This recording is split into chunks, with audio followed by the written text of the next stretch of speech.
A mother going through a bitter divorce would mount her phone on the dash of her car and begin recording. This was a custody exchange where both parents were granted rights to the child. The recording was taken simply to document that the exchange had taken place. Chillingly, this moment captured on camera would be the last time the young boy would ever be seen alive again. Before revealing the details of this case, we would like to send our thoughts and condolences to the family and loved ones of Aramazd Andressian Senior.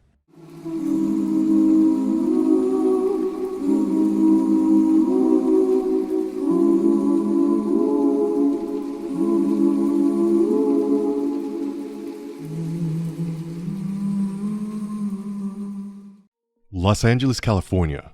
This is where 5-year-old Aramazd Andressian Senior would call home. The young boy, who affectionately had the nickname Piqui, would live with his father Aramazd Andressian Senior and his mom, Ana Estevez. Ana had struggled to fall pregnant for many years and would eventually go through an IVF treatment. When her world was blessed with Piqui, he became everything to her. Having a son put a smile on her face every single day. Ana and Piqui enjoyed cooking and baking together, and would often make cookies on the weekend to enjoy. He was a great child, happy, loved learning, and loved his mom dearly. Ana Estevez worked as a principal at a local elementary school, so education for Piqui was very important to her. After 8 years of marriage with her husband Aramazd Andressian, things were not working out, and she would file for divorce.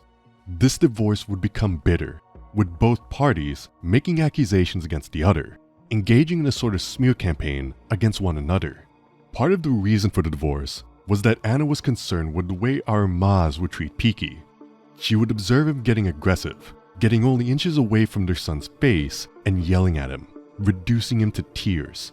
Ana did not want that sort of environment for her son to grow up in. Despite the allegations made, the court would order joint custody of Piqui.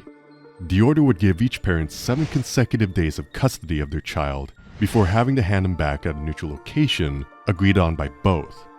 This video, captured by Ana's phone outside of the police station on April 15, 2017, would show her dropping off Piqui to his father.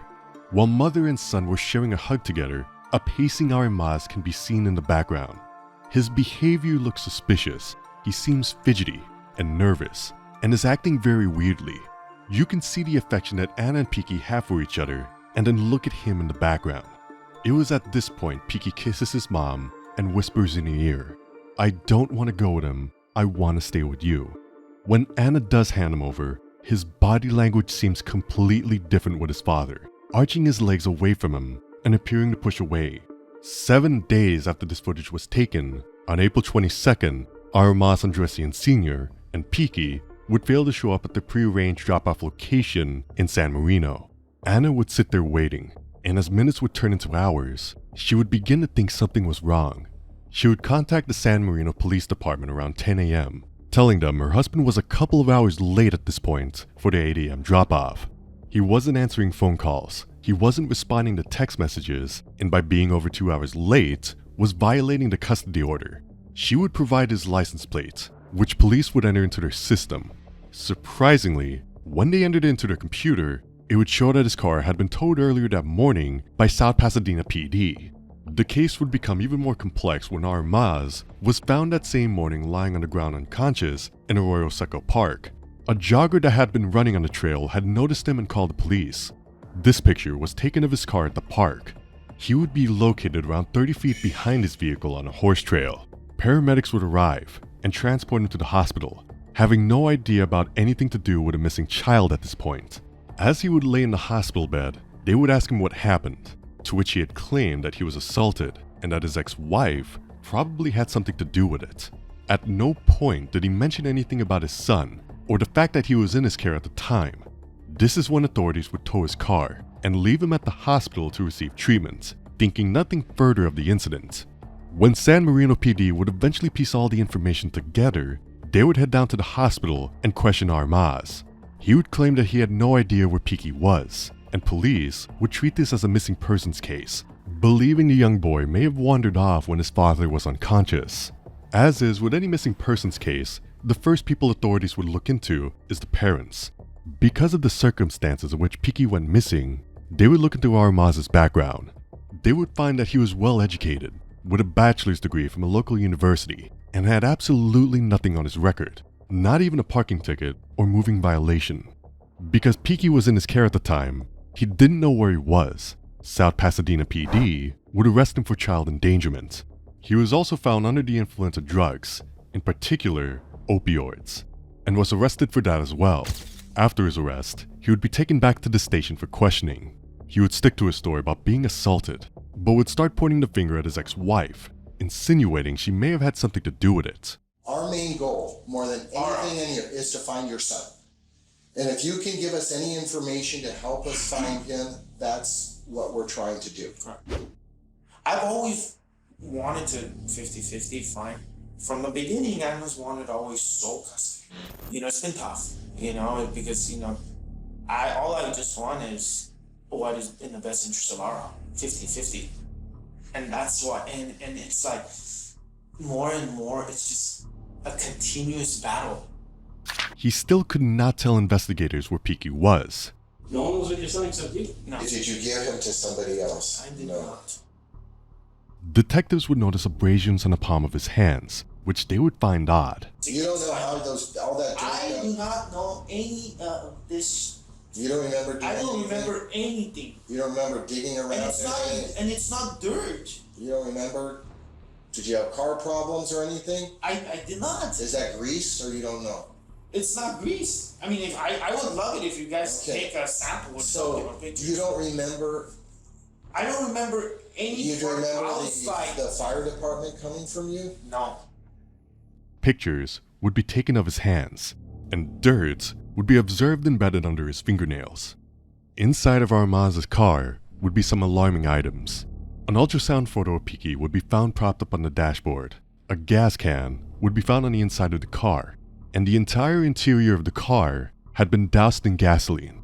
Outside of the car, a rag was found hanging out of the gas tank in what looked like to be an attempt to light the car on fire.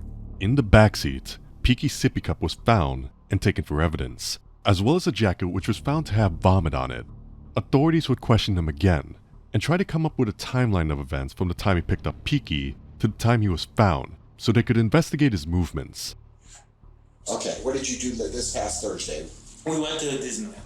Detectives would now follow up his claims of having gone to Disneyland, but would make the decision to release him from custody.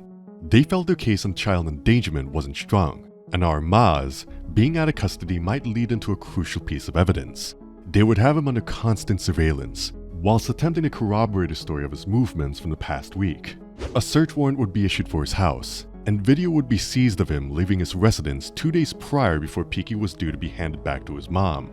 He was observed on his own surveillance camera leaving his residence prior to going to Disneyland, with a large gas container and a large blue duffel bag, both items of which have not been recovered to this day. DNA testing was done of the bathroom, but no evidence of any crime was found. His computer, which was seized, showed that he had created a will online that a week in said he left everything to his mom and sister, including $100,000, but left absolutely nothing to his son. Investigators were able to find footage of Aramazd and Piqui arriving at Disneyland at around 7:19 p.m. He would then be observed leaving Disneyland at around 1 a.m., driving off in a silver BMW. Over 30 minutes later, they would be captured at a gas station in Monterey Park. 6 hours later, Aramazd would appear on CCTV 120 miles away at Lake Achuma. He would stop at a booth where people paid to enter the park, and it would be observed that Piqui wasn't in the car. Aramazd would make several visits to the local store to buy beer and other miscellaneous items, but his son was not seen with him at all. A massive search from land, air, and water would be conducted around Lake Achuma, but no sign of Piqui would be found. Meanwhile, Aramazd would visit Las Vegas, with detectives continuing to have him under surveillance. They would wiretap his phone, and it was obvious from his conversations that he was not interested in looking for his son or even cared to talk about him. This was a huge red flag for authorities. On one side of the fence, you had Ana, who was frantically looking for her son, going to the media, doing anything she could to find him. On the other side, you had a father that didn't want to look for him, never contacted police to ask how the investigation was going, and refused to talk to media, and eventually to the police. Aramazd was still in Las Vegas, going from casino to casino, partying, taking narcotics, and having the time of his life. He was observed meeting women in hotel rooms and even going skydiving. Welcome to Skydive Las Vegas. How you doing? Awesome. Obviously, you're feeling extra stupid today. No. So I must throw you out of a plane because of that. He makes a disturbing statement just before he jumps out of the plane, referring to his son. All right, man, this is your last chance to back out. No. I love you, buddy. All right, I'm ready to go. Whatever. Let's do it. Do it.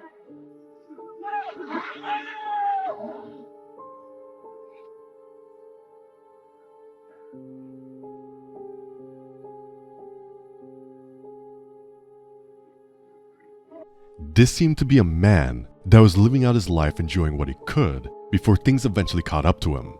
Aramazd had now begun to change his appearance and had mentioned to friends that he might leave the country. He had started searching for countries that don't extradite, which was a cause for concern for police, who decided they couldn't take the risk and would swoop in to arrest him. Aramazd would be arrested on a no-body murder charge and taken back to LA County.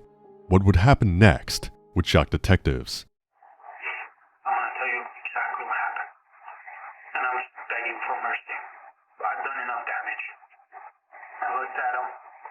I took off my necklace, the one of my father, and the cross. I put on him. I put the jacket over his mouth. He kept on struggling. I just remembered. And I kept on saying, buddy, please don't struggle. I just said, buddy, please don't struggle. And he kept on struggling. And he was such a brave boy. He had to cover his mouth because he just hurt me. And there was a moment where I wanted to stop. It's just that I felt like, what the have I done? Aramazd would go on to tell investigators that he would take his son's lifeless body and carry it down a hillside where he would place him up against a tree. In his eyes, not burying his son and placing him up against a tree was a more honorable thing to do. On the 31st of June, 71 days after Piqui was reported missing, police officers finally found Piqui's body. He would be located propped against a tree, still dressed in his pajamas, not far from the parking lot at Lake Achuma. Aramazd Andressian Senior was charged with first-degree murder. Initially, he would plead his innocence, but would eventually change his mind and plead guilty to the charge. He had chosen to plead guilty in order to avoid court proceedings that would have brought to light how terrible of a person he was. The motive of the crime was simply to cause pain and hurt his ex-wife by taking the one thing away from her that she treasured the most. This was a disgusting act done by a self-centered, narcissistic individual hell-bent on perpetrating the ultimate act of revenge. Piqui will always be remembered as the happy, intelligent, and fun-loving little boy whose life was tragically cut short by a monster. If you've been fascinated by this case, consider subscribing so you don't miss our next captivating deep dive into true crime. Channel memberships are also available by hitting the join button. As always, thanks for watching, and we'll see you in the next video.